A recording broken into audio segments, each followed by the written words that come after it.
Hello friends, कैसे हैं आप? सर, बड़ी टेंशन हो रही है। एग्जाम आ गया सर, 13th को पेपर है। कुछ समझ में नहीं आ रहा, क्या पढ़े क्या ना पढ़े, पहले क्या पढ़े बाद में क्या पढ़े। अरे टेंशन क्यों लेते हो यार, इतना नहीं सोचते।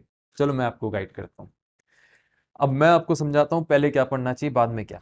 आपको सबसे पहले देखिए, ये एबीसी एनालिसिस मैंने बना रखा है, this will definitely help you out. आपको ये 3 चैप्टर्स दिख रहे हैं, chapter number 4, chapter number 9 division transfer price and standard costing. सबसे पहले आप इसको पकड़िए, इन तीनों को। अच्छा सर, ये मत सोचिए कि सर मैं अर्ली राइजर हूं, मैं नाइट आउल हूं।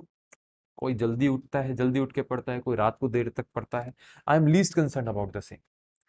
द पॉइंट इज, आपको पहले कौन से टॉपिक उठाने चाहिए और क्यों उठाने चाहिए।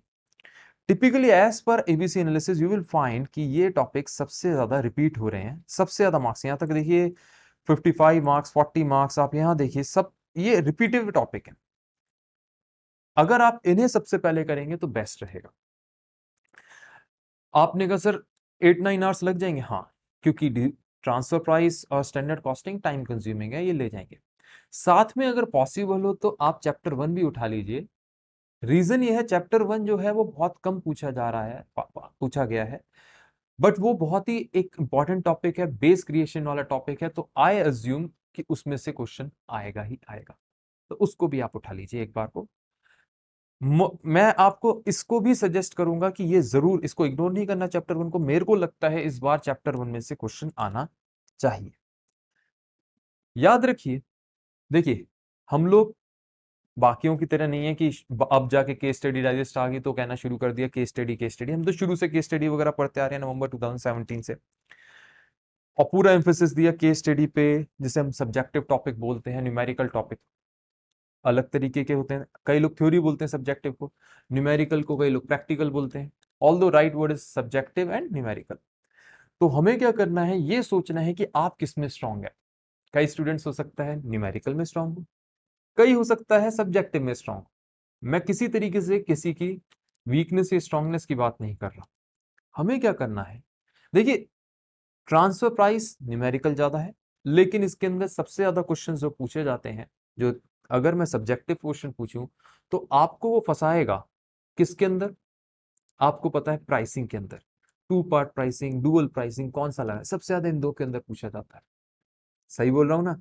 ये आपको उठा के लेके जाएगा, ये पॉइंट जनरली पूछा जाता है। और स्टैंडर्ड कॉस्टिंग में प्लानिंग एंड ऑपरेटिंग वेरिएंस सबसे ज्यादा पूछा जाता है।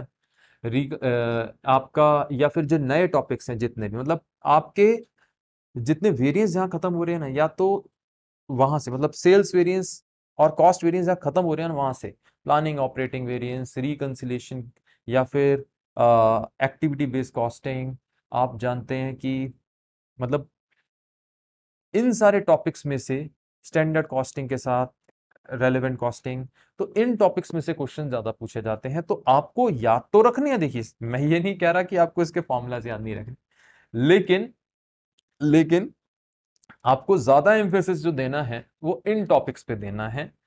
अगर आपके इन टॉपिक्स पे आपने ज्यादा एम्फेसिस किया तो नेचुरल सी बात है, आप बाकी पे भी कर सकते हैं आसानी से, क्योंकि वो ऑलरेडी बाकी तभी कर पाएंगे आप जब आपको वेरिएंसेस के फॉर्मूला याद होंगे। फर्दर दोस्तों, बाकी टॉपिक्स आपको बाद में पढ़ने हैं, और इनके लिए आपको थोड़ा टाइम निकालना है 13th के अंदर, कि 13th को मॉर्निंग में पेपर से पहले आप इनको थोड़ा सा रिव्यू कर सकें, क्योंकि इस पे चांसेस ज्यादा है। देखिए, शुरुआत में केस स्टडीज कम आती थी, सब्जेक्टिव क्वेश्चंस कम आते थे, अब वापस सब्जेक्टिव क्वेश्चंस आने शुरू हो गए, काफी बढ़ते जा रहे हैं सब्जेक्टिविटी। एक आध अटेम्प्ट ऐसा होता है जिसमें सब्जेक्टिव कम हो जाता है, अदरवाइज सब्जेक्टिविटी 40 to 50 मार्क्स तक पहुंच चुकी है। जैसे आप लोग, कई लोग 30, मतलब थ्योरी बोलते हैं, कई बार 30 मार्क्स की होती है, कई बार 30 to 40, 40 to 50 पहुंच जाती है। आपके जो न्यूमेरिकल क्वेश्चंस हैं वो बिल्कुल भी डिफिकल्ट नहीं आएंगे, एक्सेप्ट कभी हो सकता है ट्रांसफर प्राइसिंग में थोड़ा सा ट्रिकी क्वेश्चन पूछ ले, क्योंकि वो पुराने क्वेश्चंस भी दे देता है कई बार ओल्ड कोर्स के उठा के। अदरवाइज आपको जो क्वेश्चंस आएंगे वो बहुत ही सिंपल क्वेश्चंस आएंगे, चाहे वो स्टैंडर्ड कॉस्टिंग के क्यों ना हो, जिसके अंदर टिपिकली ये देखा जाता है, कंपलसरी नहीं है, टिपिकली ये देखा जाता है कि आपके कॉन्सेप्चुअल आइडियाज चेक कर रहा है कि क्या आप इंप्लीमेंटेशन सही से जानते हैं नहीं। वो आपको बहुत लेंथी क्वेश्चन, बहुत डिफिकल्ट क्वेश्चंस नहीं पूछने वाला, जैसे कि वो ओल्ड कोर्स में पूछता है। आपको strategic cost management performance evaluation में वो आपकी कंसेप्चुअल एबिलिटी टेस्ट कर रहा है कि आपको नॉलेज अप्लाई करनी आ रही है या नहीं। ठीक है, वही चीज वो आपकी केस स्टडी वगैरह में टेस्ट करता है। तो जैसे सब्जेक्टिव क्वेश्चन या केस स्टडी वगैरह आती है, तो आपको करना क्या है, मैंने आपको बहुत बार सिखाया, सबसे पहले रिक्वायरमेंट पढ़िए क्वेश्चन की, फिर क्वेश्चन पढ़ना शुरू करिए। क्वेश्चन जब पढ़ते हैं तो ये मान के चलिए कि एक रियल लाइफ कंपनी है जिसमें आपको एडवाइस करना है। आप उस कंपनी की सिचुएशन को समझिए, सिनेरियो को समझिए, और जब आप एडवाइस करने बैठे तो आप कैसे एडवाइस करेंगे। सबसे पहले उस कंपनी को क्या इशू, अच्छा आप एडवाइस कर रहे होंगे तो कैसे लिखेंगे, सबसे पहले तो इशू डिस्कस करेंगे, फिर आप लिखेंगे कि कौन कौन से मेथड्स लगाए जा सकते हैं इस इशू को एड्रेस करने के लिए, फिर उसको लगा के देखेंगे इंप्लीमेंटेशन आपको किस तरीके से करना है, और लास्ट कंक्लूजन लिखेंगे। ये आपके वेज होंगे सब्जेक्टिव क्वेश्चन में आंसर लिखने के। इस तरीके से अगर आप लेके चलेंगे तो आपका बेस्ट आंसर निकलेगा किसी भी क्वेश्चन का। कभी भी ये मत सोचो कि रिपीटेड क्वेश्चन आएंगे। ठीक है, मेरी बुक्स में इंटरनेशनल क्वेश्चन होते हैं, पास्ट में भगवान की कृपा रही है कि मेरी बुक से ही क्वेश्चन निकल के आए हैं कई बार, बट ये मत सोचिए कि बुक से ही क्वेश्चन आएंगे, क्वेश्चन कहीं से भी आ सकता है। आपका स्ट्रॉन्ग होल्ड जो होना चाहिए वो क्या होना चाहिए, वो होना चाहिए कॉन्सेप्ट के ऊपर, मीनिंग के ऊपर, रीजनिंग के ऊपर कि कब क्या लगाना है। ठीक है दोस्तों, तो मैंने आपको समझाया कि इनिशियली ये 4 चैप्टर्स करने हैं और इनको रिवाइज करने के लिए कोशिश करना है कि आपके पास 13th को टाइम।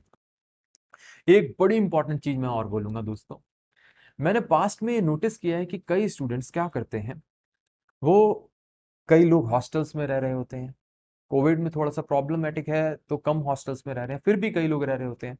कई लोगों को थोड़ा ऑयली हैवी फूड खाने का शौक होता है, प्लीज ये सब अवॉइड करिए।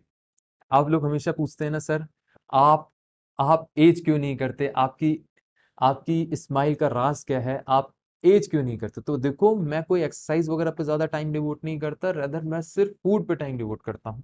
बिकॉज अगर आपने डाइट पे, आप देखो लीन बॉडी क्यों है मेरी, बिकॉज मैं अपनी डाइट पे ज्यादा कॉन्सेंट्रेट कर रहा हूँ। डाइट में क्या होता है, अगर आप हेल्थी डाइट लोगे तो आपका माइंड रिफ्रेशिंग रहेगा। बिलीव मी, आपको किसी तरह ऑयली फूड नहीं लेना, कोई हैवी फूड नहीं लेना। अगर पॉसिबल हो, खूब सारे फ्रूट्स खरीद लाओ, खूब सारा सैलेड ले आओ, बस यहां रखो, पढ़ने बैठ जाओ। ये मत सोचो कि फूड के लिए अलग टाइम निकालें या क्या करें।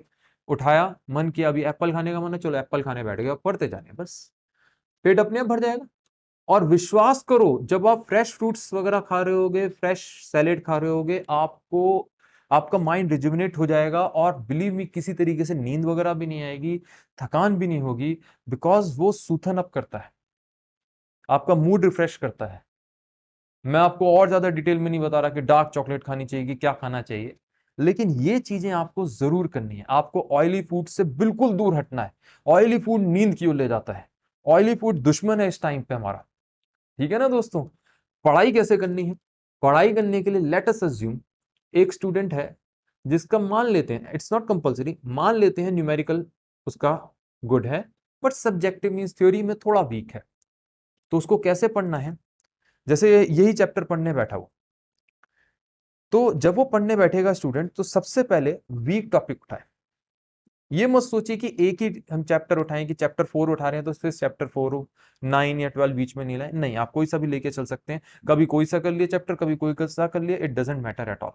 आपको एक टॉपिक उठाना है बस, थ्योरी, जिसे हम सब्जेक्टिव बोल रहे हैं। सब्जेक्टिव टॉपिक को आप पहले करिए क्योंकि वो वीक है। इसमें आप करने के बाद विश्वास करिए मैक्सिमम 20 to 30 मिनट्स के अंदर आप फूक जाएंगे, थक जाएंगे, क्योंकि आप वीक हैं। ये हो सकता है दूसरा स्टूडेंट जिसका न्यूमेरिकल वीक हो, थ्योरी स्ट्रांग हो, उसको पहले न्यूमेरिकल उठाना है, वो न्यूमेरिकल में थक जाएगा। तो जब आप थक जाए, स्विच ओवर कर जाइए तुरंत जल्दी से अब आप न्यूमेरिकल पे। क्योंकि बिलीव मी, जब आप इस तरीके से स्विच ओवर करते जाएंगे, जैसे ही आप थोड़ा सा न्यूमेरिकल कर लें, मतलब जो टॉपिक आपको अच्छा आता है, फिर से वापस आप सब्जेक्टिव टॉपिक थ्योरी वगैरह पे आ जाइए। इस तरीके से जब आप पढ़ेंगे तो आप बिलीव करिए, इम्पॉसिबल है कि आप थकें, या आप किसी भी तरीके से ये सोचे कि अब तो बहुत देर पढ़ लिया, पढ़ ली, अब तो जा रहे, बस बहुत देर होगी। नहीं, आपका मन करेगा यार सोने की भी क्या जरूरत है, पढ़ते जा रहे, क्योंकि आपके अंदर बोरियत, बोर्डम आएगी नहीं। मैं ये किसी तरीके से भी नहीं कह रहा कि आप नाइट आउल बनिए या अर्ली राइजर बनिए, that depends up to you. बस जब भी पढ़ें, जितना पढ़ें, आपको अपनी एफिशिएंसी और इफेक्टिवनेस दोनों पे वर्क करना है। एफिशिएंसी क्या होती है? मिनिमम इनपुट से मैक्सिमम आउटपुट निकलना चाहिए। और इफेक्टिवनेस, वेस्टेज लेस से लेस हो, मतलब प्रोडक्टिविटी हायर हो, जो भी पढ़े वो आउटपुट सबसे बढ़िया निकले, ऐसा पढ़ना है। और जैसे ही थक जाएं थोड़ा सा वॉक करें, विश्वास करिए छत पे चले जाइए, छत नहीं है कहीं आसपास बाहर निकल जाइए, ज्यादा दूर जाने की जरूरत नहीं है। कोविड टाइम्स है, आप हाथ में एक फ्रूट लेके चल सकते हैं, नहीं लेना चाहते मुंह धोइए और थोड़ा सा फ्रेश एयर में जाइए। मुझे मालूम है थोड़ा सा हमारी बॉडी जब दूसरे एनवायरनमेंट में जाती है तो रिलैक्स हो जाती है, फिर वापस आ जाइए 10-20 मिनट्स में और वापस बैठ जाइए। दिस वे आपकी प्रोडक्टिविटी बेस्ट रहेगी। बिलीव मी, देखो आप जानते हो सब लोग, मैं एक एक्स एग्जामिनर हूं, पास्ट में मैंने CA final costing paper check किए, मुझसे अच्छा आपको कोई गाइड नहीं कर सकता। इसीलिए समझा रहा हूं कैसे कौन से टॉपिक पढ़ने चाहिए, कब पढ़ने चाहिए। मैं कोई हवाबाजी नहीं करता, कोई कार्टून पंती नहीं करता, सीधी पॉइंट की बात करता हूं। इसीलिए मैं आपसे कह रहा हूं कोई हु हल्ला वाली बातें नहीं करता, सिर्फ दिखाने के लिए मैं सीधे पॉइंट की बात कर रहा हूं कि आपको ये चीज बड़ी ध्यान रखनी है कि आपको अपना फूड पे और नींद पे बड़ा ध्यान देना है। आपको रिफ्रेशिंग रहना है, चाहे आप जब भी पढ़ें रिफ्रेश माइंड से पढ़ें, बहुत ही रिलैक्स माइंड से पढ़ें, बिल्कुल स्ट्रेस नहीं लेनी। सोचना है कि हम बिल्कुल कॉन्फिडेंट हैं, हम ही कर सकते हैं। ये मत सोचिएगा कि हम नहीं कर सकते, मैं थक गया, मैं थक गई, अब मेरे बस की नहीं है, पता नहीं क्या होगा, ऐसा कुछ नहीं सोचना। ऐसा सोचेंगे तो और आप अपनी प्रोडक्टिविटी लूज कर रहे हो। रेदर आपको ये सोचना है that I am the one who can do it, मेरे अंदर इतनी कैपेबिलिटी है, मैं तो इस पेपर की क्या औकात जो मेरे सामने टिक जाए। वैसे सच सच वो सोच के देखो, क्या इसकी इतनी औकात है जो आपके सामने टिक जाए? नहीं है।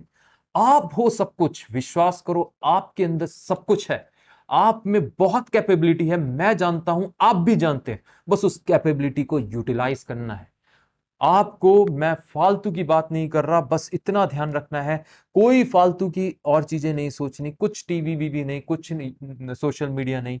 जितना है, जितना आता है उसी को पढ़ना है। कोई नया टॉपिक पढ़ने मत बैठ जाना कि यार दोस्त ने कहा ये वाला टॉपिक पढ़ लो, ये बड़ा इंपॉर्टेंट। दोस्त को पता है, उसने पेपर दे रखे हैं, उसको ज्यादा नॉलेज है, उसको ज्यादा नॉलेज है, तो मत सुनो उसकी नई नॉलेज उसको। तो सिर्फ और सिर्फ ध्यान से मेरी सुनो, एग्जामिनेशन, पास्ट एग्जामिनेशन पेपर्स की सुनो, कुछ समझ में ना आए रिलैक्स करो, जो आता है सिर्फ उसी को रिवाइज करो, नए टॉपिक को बिल्कुल मत छुओ ताकि आपका कॉन्फिडेंस ब्रेक ना हो, बिल्कुल नहीं। बहुत अच्छे से पढ़ाई करो, चाहे टाइम भी हो, अगर नया टॉपिक तब भी, अगर टाइम है बैलेंस तब भी नए टॉपिक को मत छुइए, तब भी इसी टॉपिक्स को जो अच्छा आता है उनको अच्छे से रिवाइज करिए। Believe me, I am sure आप बहुत अच्छा स्कोर करोगे। With this, may God bless you, bye bye.